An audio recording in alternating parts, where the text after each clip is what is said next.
Queria que você abrisse sua Bíblia no livro de Marcos, capítulo 4. Marcos, capítulo 4. Evangelho de Marcos.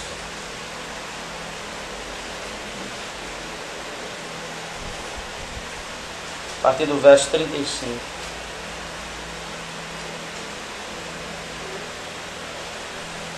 Evangelho de Marcos 4, a partir do verso 35 até o 41.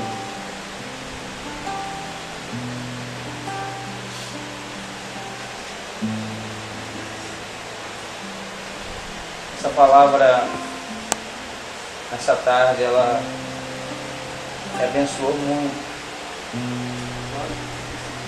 Uma passagem conhecida.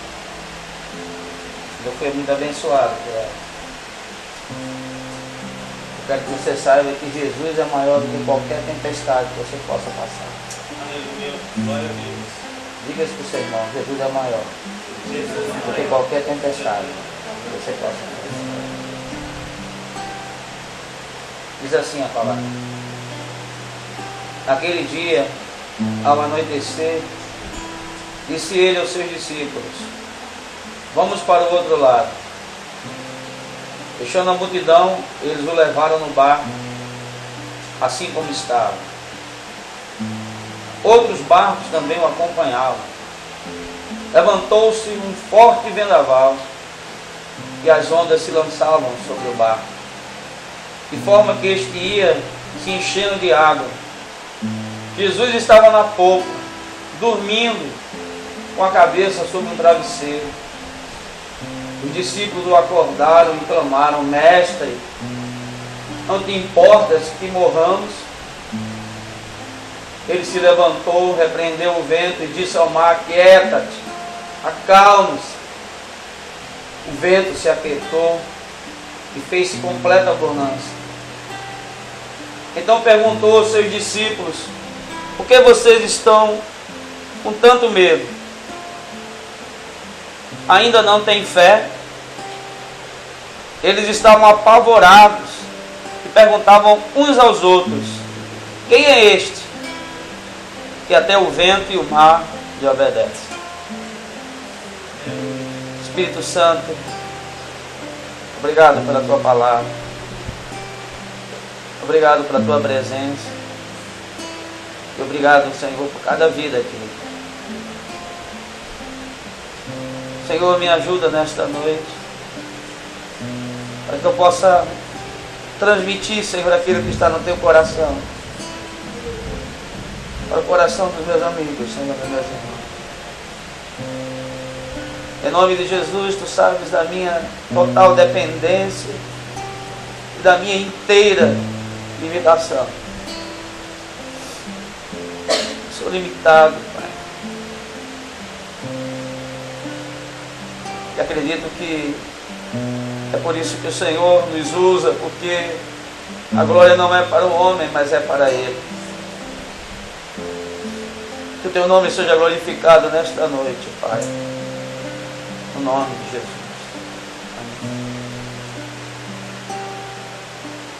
Amém. Na caminhada cristã, Jesus nunca disse que a nossa vida seria fácil. Jesus nunca enganou ninguém, Ele não engana ninguém. Vocês vão sofrer, vão sofrer. Vão passar por aflições, vão passar por aflições. E antes de entrar nessa passagem aqui propriamente dita, eu queria contar um breve testemunho meu. Quando eu me converti, em janeiro de 1992, eu chego a brincar e dizer que eu era um camarada que nem o inferno me queria. Eu era tão ruim que falei para o inferno ter que melhorar. Eu cheguei em casa tão feliz depois daquele dia. Eu não queria saber de crente, eu não queria saber de palavra, de nada. Eu era um escarnecedor, era um prostituto, né? Naquele dia eu entrei naquele lugar sem saber direito o que era. Era um culto e Deus fez algo assim tremendo. Eu saí dali diferente. Eu entrei naquele lugar, um auditório, tinha mais de 500 pessoas. Estava com as 2 toneladas nas minhas costas. Eu saí leve daquele lugar. Liguei para a Socorrinha, disse que tinha ido para o culto, ela não acreditou. Eu realmente era muito mentiroso, não dava para ela acreditar. Quando eu cheguei em casa, tão feliz, eu disse à minha mãe: mamãe, eu me converti, eu sou crente. Ela disse: seria melhor que você fosse um homossexual. Se você chegasse para mim e dissesse: mamãe, eu sou um homossexual, do que você dizer que é um crente. Aquilo foi um banho de água fria. Foi um gelo, doeu muito no meu coração. Eu era sargento, morava com minha mãe, cheio de dívidas. Uma porque eu tenho uma filha que eu pagava uma pensão, sempre paguei essa pensão, 30% do bruto. Se você pegar 30% do bruto, dá mais de 50% ou 50% do seu salário líquido. Do bruto e demais vantagens. E ainda com dívidas do velho homem, a velha conduta, morava na casa da minha mãe. E ela passava na cara a comida que a gente comia, o fato da gente morar com ela, botava para fora de casa. E um dia ela me expulsou de casa e foi na época que o quartel me chamou, tinha um PNR. E nós fomos morar no PNR, eu e Socorrinha. Joana era bebê. A gente não tinha sofá para sentar. A gente não tinha televisão para ver. A gente não tinha móveis. Não tinha uma estante, um rádio. A gente só tinha uma geladeira, um fogão simples, uma mesinha simples. Não sei se vocês conhecem uma madeira chamada Pinos, uma madeira bem simplesinha, branquinha, com 4 banquinhos. A gente botava a rede na sala e ficava balançando aí, Socorrinho e Joana, louvando o Senhor a noite toda.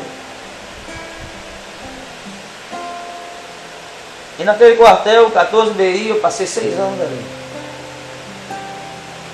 Fui muito perseguido. Me lembro que uma vez um coronel, o subcomandante, entrou na tesouraria e eu tinha pregado o evangelho para um soldado. O soldado tinha desertado, a PE pegou, prendeu, ele estava na solitária. Eu preguei o evangelho para ele, ele aceitou Jesus, eu dei um Novo Testamento, daquele dos Gideões.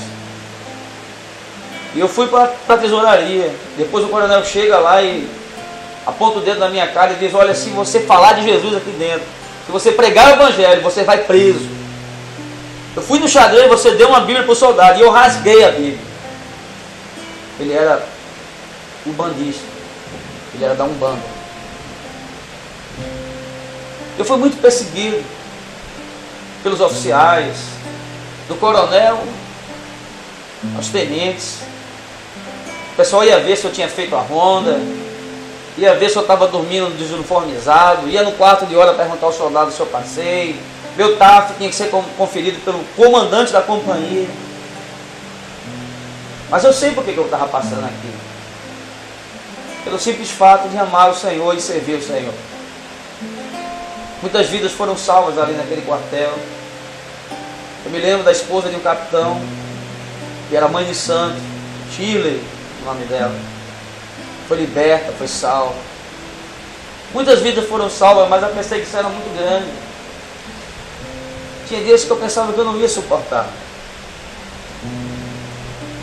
O dinheiro da gente, eu me lembro, eu tinha um carro, eu vendi meu carro para comprar alguns móveis para casa. O dinheiro, o salário da gente era assim, a gente recebia, fazia feira, pagava a conta da padaria, da farmácia e não ficava nem com R$5 na carteira para passar o mês. Não tinha cheque especial, não tinha cartão, não tinha nada. Não podia contar com minha mãe.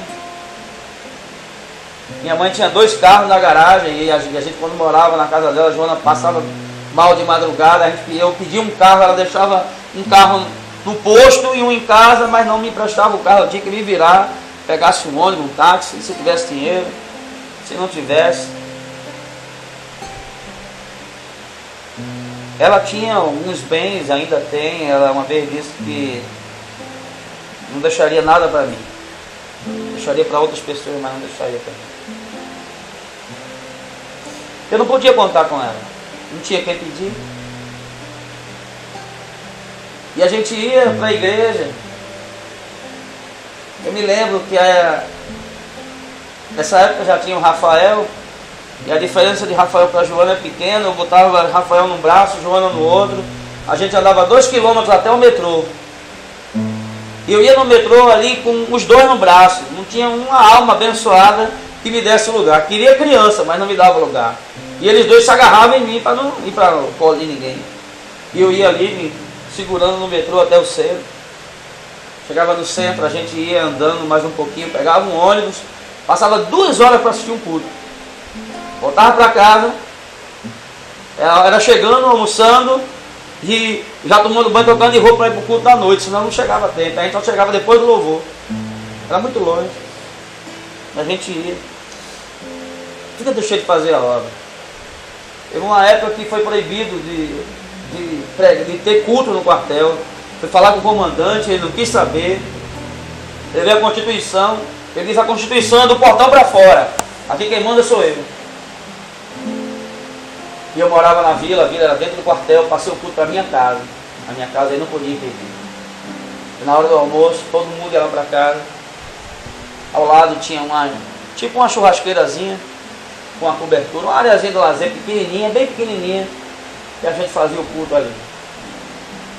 Ali muitas vidas foram abençoadas, salvas, libertas, curadas. Daí o Senhor me mandou para ter fé, a gente foi para ter fé, eu fiquei perdida. Meu Deus, que lugar é esse? Eu não sei nem onde é, eu não pedi transferência. Essa é uma história longa, mas eu fui para ter fé. Chegamos lá, a gente foi morar numa casinha de madeira com telhado de zinco. Quando chovia a gente não ouvia a voz um do outro, porque o barulho era muito forte. A Socorrinha foi picada por uma tucaneira, começou a chorar. Ela é uma guerreira. Ela é uma guerreira, uma formiga desse tamanho, tucaneira. Dói muito. Ela chorou, porque a casa era de madeira, o chão de madeira, a parede, as portas e o telhado de zinco. E aí ficava uma distância assim, quando caía uma comidinha, era cheio de formiga a casa. Dali a gente foi para um quarto. Ela grávida do Emanuel. A gente foi morar num quarto 4x4. Nós passamos 7 meses nesse quarto.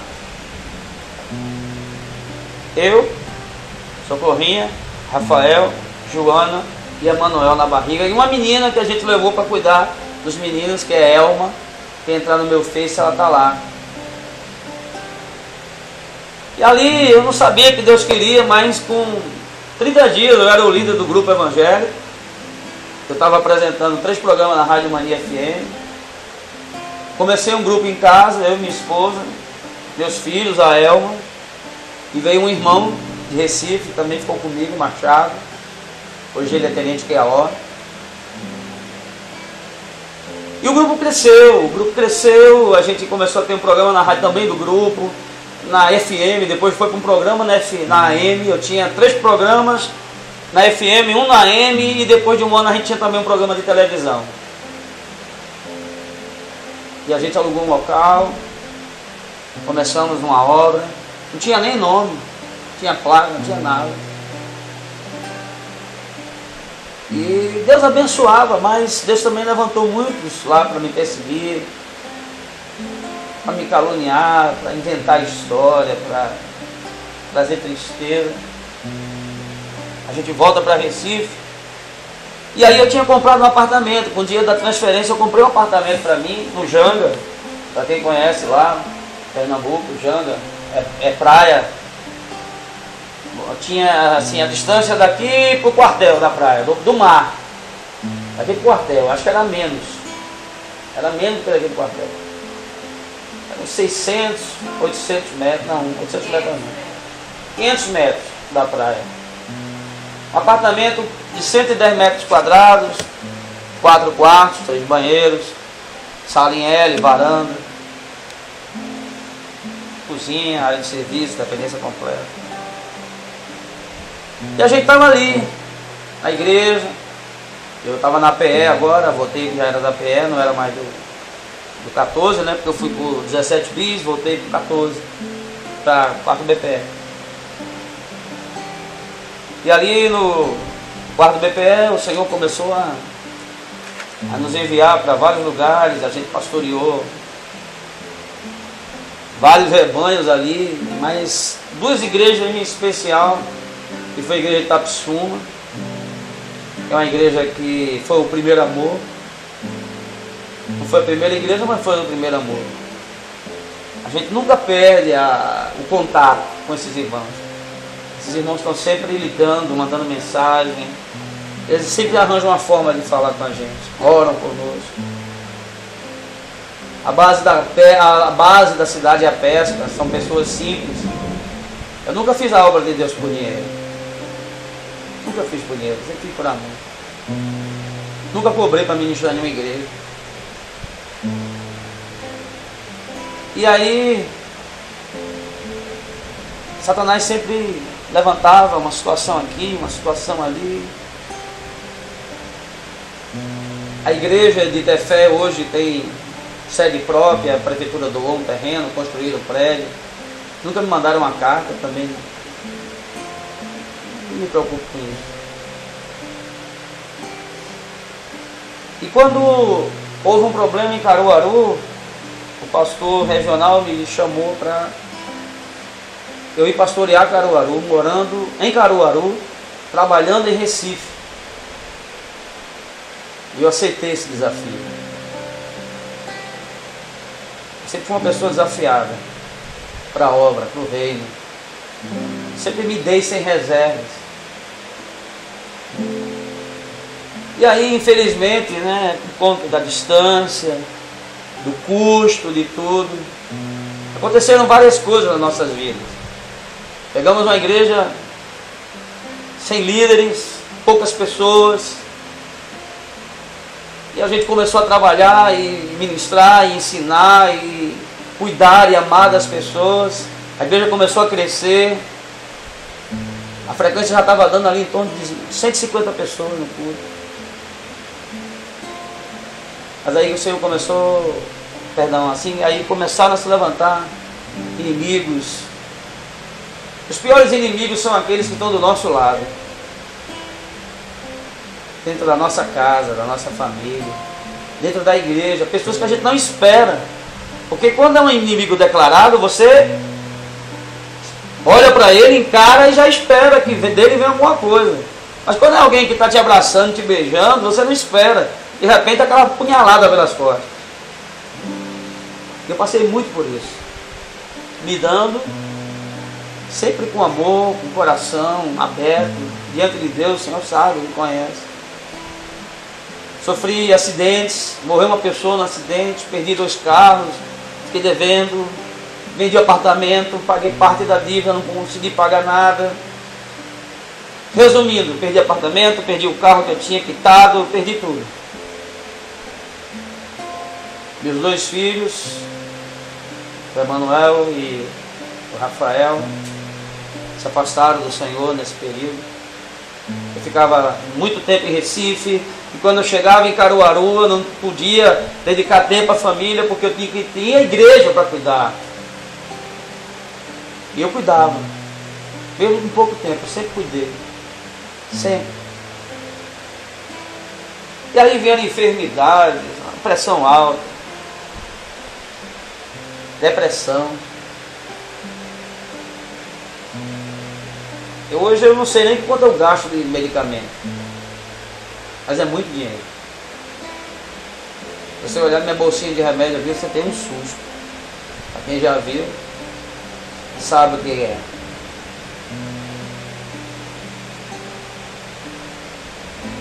Mas eu não me arrependo de nada que eu fiz.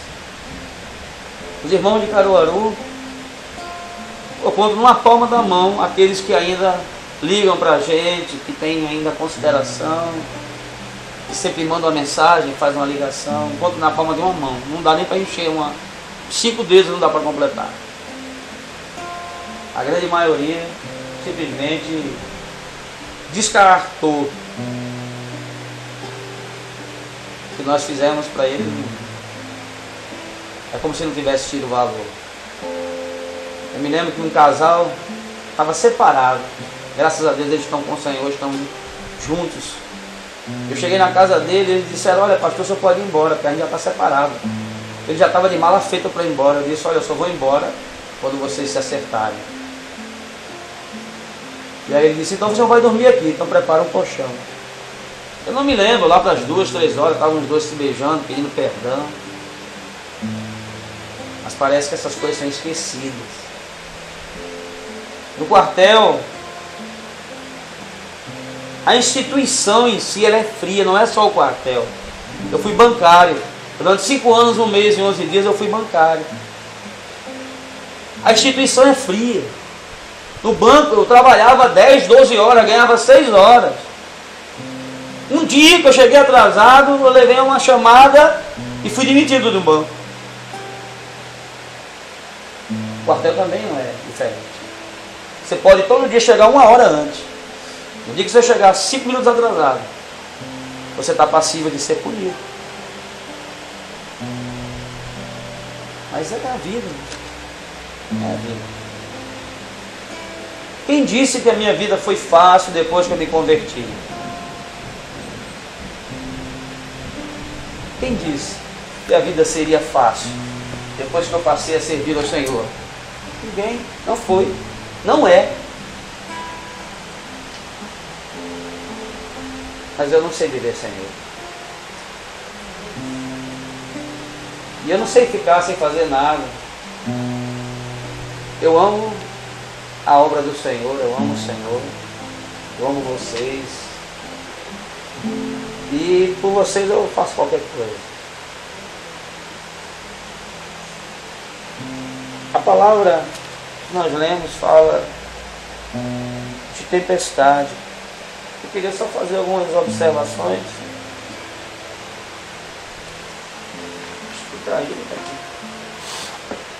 Algumas observações assim rápidas sobre o texto.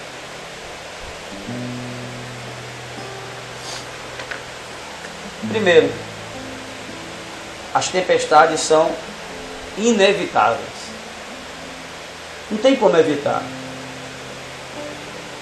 Não tem como você não passar por isso.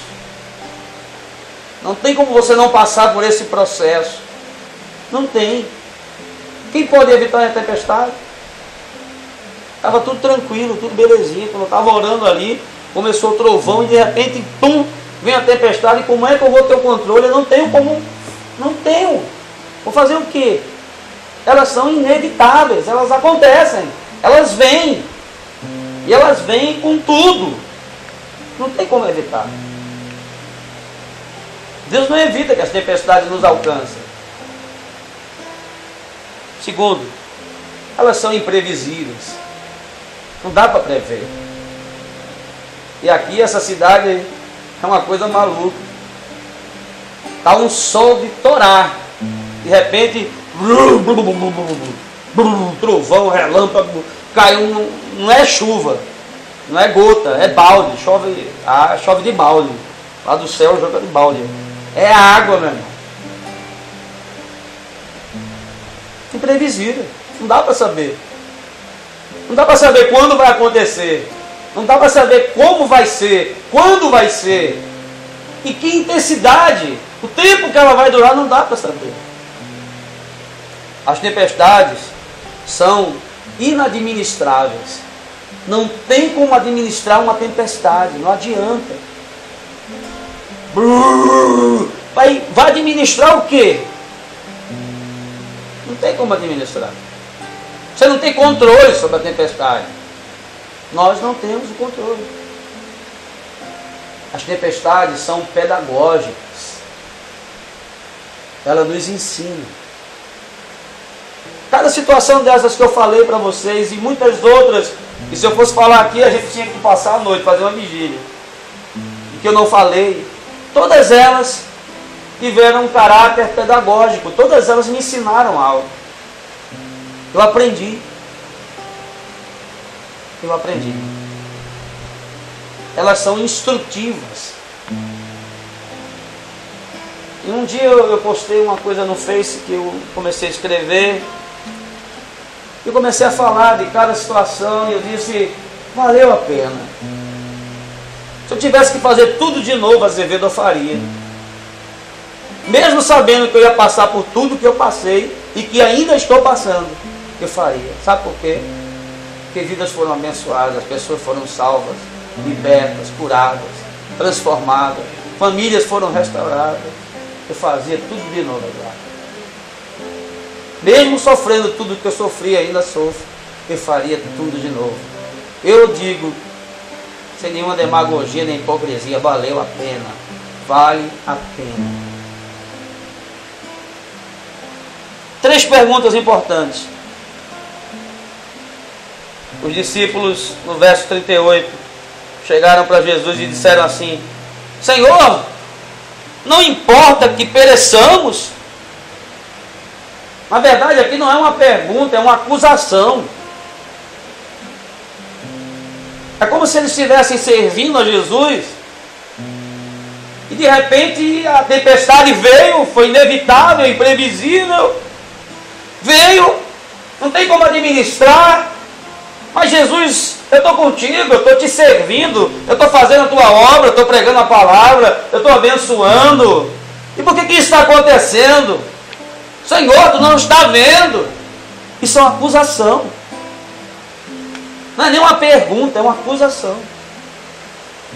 É um tipo de censura.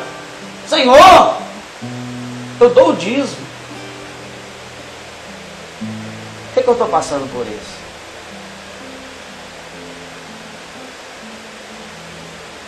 Eu não me lembro às vezes, quantas vezes a gente queria às vezes comprar uma coisa, dar algo para os nossos filhos, não tinha condição.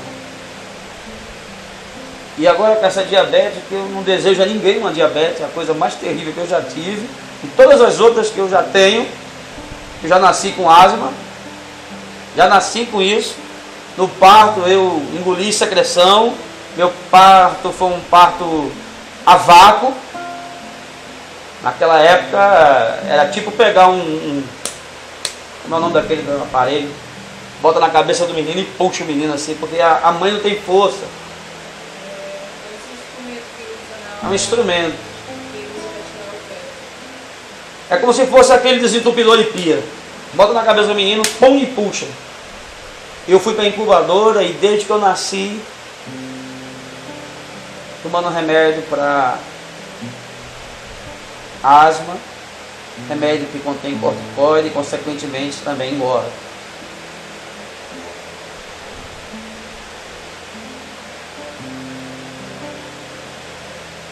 Mas e aí? Eu vou deixar de servir o Senhor por causa disso? Eu vou deixar de fazer a obra do Senhor por causa disso? Segunda pergunta aqui, no verso 40. Jesus agora perguntando para eles, os discípulos: por que vocês são tímidos? Vocês não têm fé? Porque, meus queridos, a Bíblia fala de 2 tempestades. Essa aqui, que Jesus estava no barco com os discípulos, e fala de uma outra, que Jesus não estava no barco com os discípulos. Jesus estava no monte orando.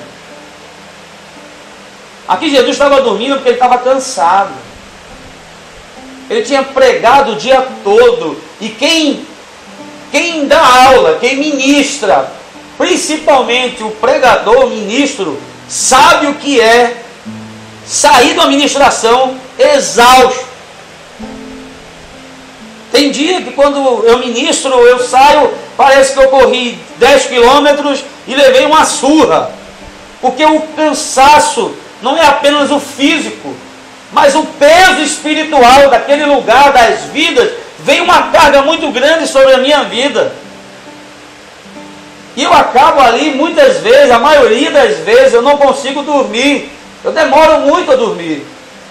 Tão cansado que eu estou emocionalmente, mentalmente.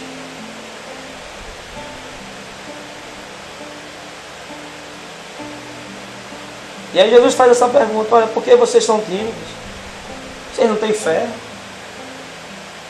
Pessoal, espera aí.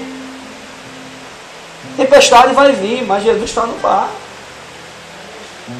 Mas ele está dormindo. Ele está dormindo porque ele está cansado.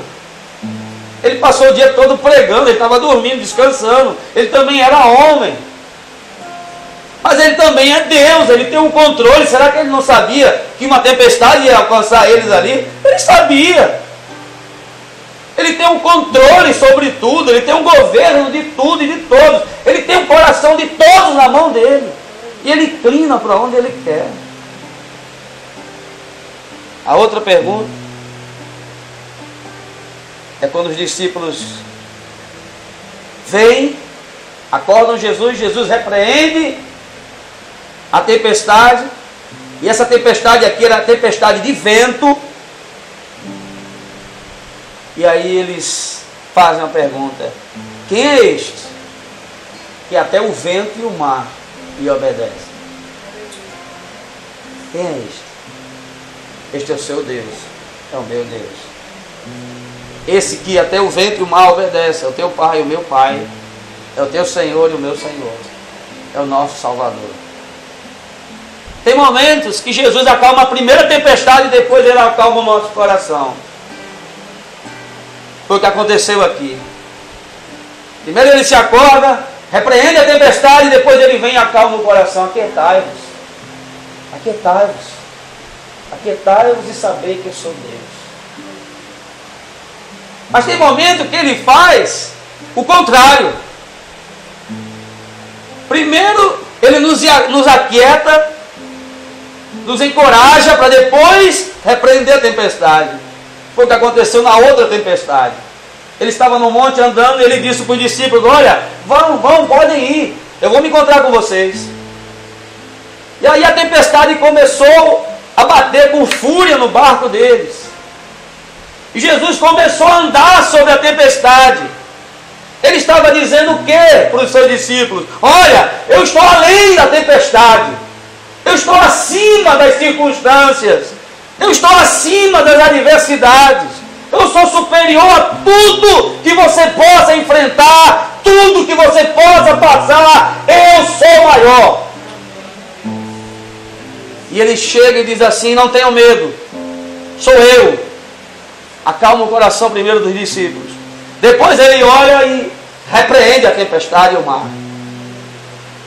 Há momentos que ele primeiro traz paz ao nosso coração e depois repreende a tempestade. E há momentos que primeiro ele repreende a tempestade e acalma o nosso coração. Depende da circunstância, cada caso é um caso. Mas aqui tem um fato importante. Outros barcos estavam seguindo Jesus.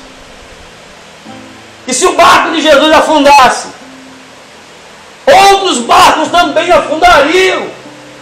Sabe por quê? Nós somos cristãos. Pessoas nos seguem. E eu sei que se eu afundar, alguns se afundarão. A palavra diz: olha, tira o pastor e as ovelhas vão se dispersar, vão ficar perdidas. A importância de eu estar orando por vocês e vocês orando por mim é muito grande. Vocês não sabem como eu preciso da oração de vocês. Quer me dar um presente? Mário, estou orando por você. É o maior presente que você pode me dar. Nem se você me der um carro, não vai ter tanto valor quanto se você disser: olha, estou orando por ti. Oh meu Deus, obrigado, Senhor. O meu maior presente é esse. Se você quiser me dar, ore por mim. Eu não posso afundar. Se eu afundar, outros barquinhos vão afundar também. E aí, o que me chama a atenção aqui é que às vezes é difícil conciliar a obediência a Jesus e o estabelecimento da tempestade. Jesus disse para os discípulos o quê? Vamos atravessar para o outro lado. Na verdade, esse mar aqui não é mar de água salgada, é de água doce, era um lago de Genezaré. Ele tinha 41 por 14 quilômetros. Se Jesus disse, vamos atravessar, é porque ia chegar do outro lado. Então não tem que esquentar, meu irmão.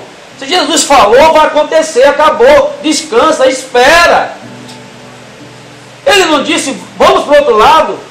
Então o barco vai chegar do outro lado. Não tem que ter medo. É diferente de Jonas. A tempestade veio ali porque Jonas estava fora da vontade de Deus, em desobediência. Aqui não, os discípulos estavam em obediência. Jesus disse, vamos atravessar, e eles pegaram o barco e estavam atravessando. Então, meu querido, se você está em obediência, fica tranquilo. Você está no centro da vontade de Deus. Ele é o Todo-Poderoso. Pode ter certeza de uma coisa. Pode se levantar a tempestade que for. O barco vai chegar no seu destino. A promessa dele vai se cumprir na sua vida. Uma outra dificuldade que eles tinham era conciliar a urgente necessidade deles com a demora do socorro de Deus. Apesar que a palavra diz que Deus não tarda. Ele não tarda. Para nós, parece que está demorando muito, um século. Para os discípulos estava, Senhor, não te importa, tu não está preocupado conosco, nós estamos perecendo, vamos morrer, Senhor, tu não estás fazendo nada, não estás nem preocupado, te acorda.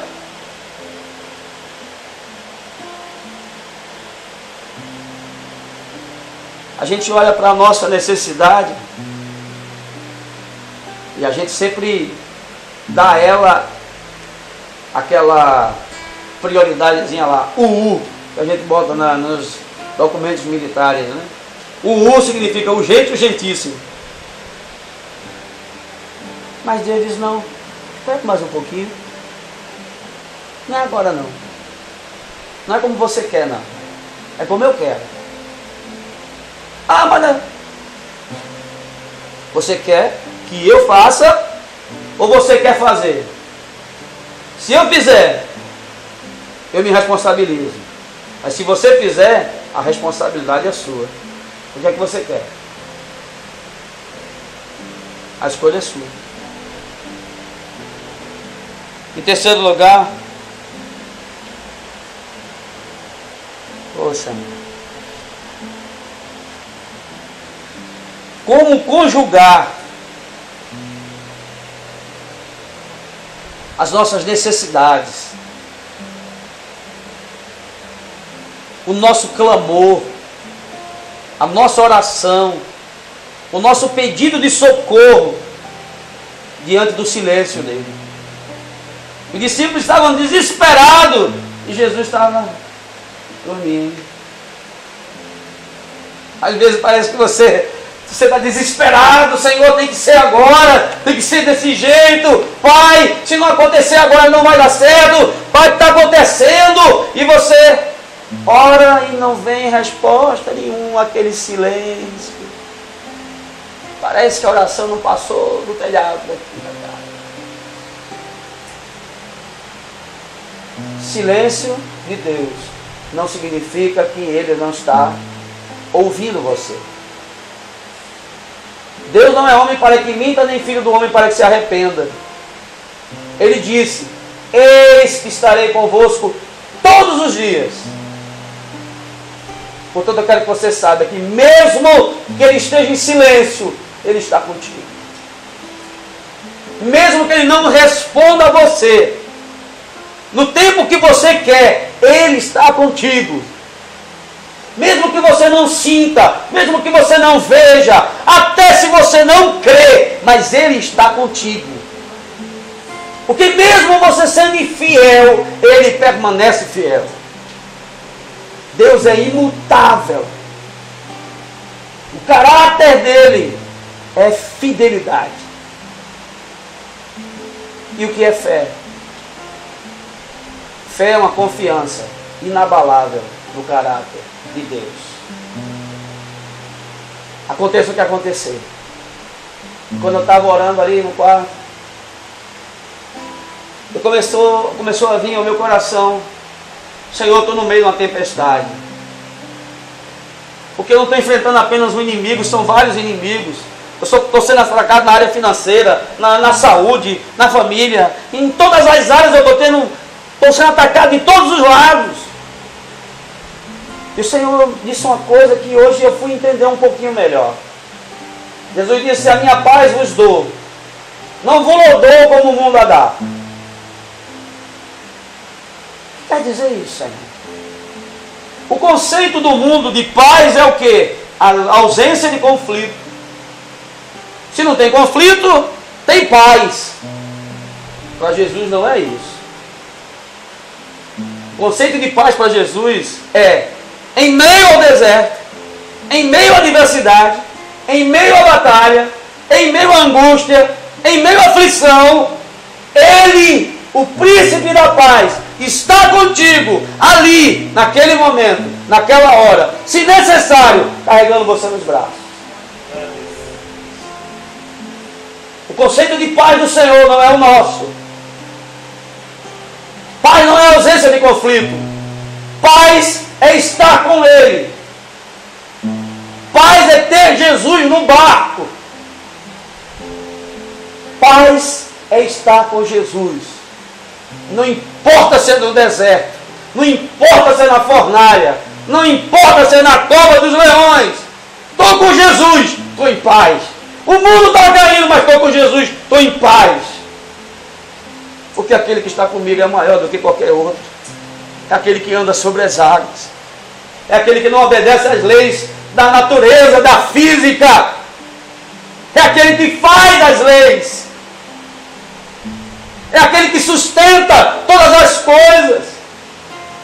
É aquele que sustenta os astros, as estrelas, dá ordem a eles. Aquele que governa tudo. Olha, a Bíblia diz que não cai uma folha de uma árvore sem a permissão dele. Um fio de cabelo teu não cai sem que ele permita. Um pardal não morre sem a permissão dele. Será que o Deus que conhece os peixinhos do mar da Galileia não conhece você nem eu? Ele não só conhece como ama. Eu quero que você saia com uma convicção no seu coração hoje. Se você não gravar nada do que foi falado aqui, mas se você estiver com essa convicção, com essa certeza, Deus me ama, eu estou satisfeito. Porque em meio a esses momentos de turbulência, que não são fáceis, meu irmão, eu já peguei voo que a aeronave sacudia e, meu Deus, depois eu fui descobrir que cada vácuo daquele é de 200 a 400 metros, 500 metros, quando ela cai ali. Eu fui para o banheiro orar, não podia nem ir, mas eu saí ali, fui orar, repreender, depois aí o avião estabilizou. Mas estou falando em turbulência no sentido literal, de dificuldade, de adversidade. Em meio a tudo isso, o Senhor está comigo. Eu me lembro que quando eu cheguei desse voo, eu estava com medo. E quando eu desci, eu vi um pai com uma criança assim, brincando. Acho que alguém já viu. Um pai com uma criança assim nos braços, brincando. E o Senhor me disse naquela hora, eu estava assim, ó, segurando aquela aeronave, que você estava dentro dela. E eu disse: Senhor, me perdoa. Me perdoa porque eu não tive fé, Senhor. Me perdoa, Senhor, que eu agi como os discípulos. Eu não tive fé. Me perdoa porque eu tive medo, Senhor. Me perdoa porque eu não confiei em Ti, porque eu não acreditei em Ti. Me perdoa, Senhor. Sou limitado, Pai. Me ajuda. Aumenta a minha fé. Amém? Fique de pé, feche seus olhos.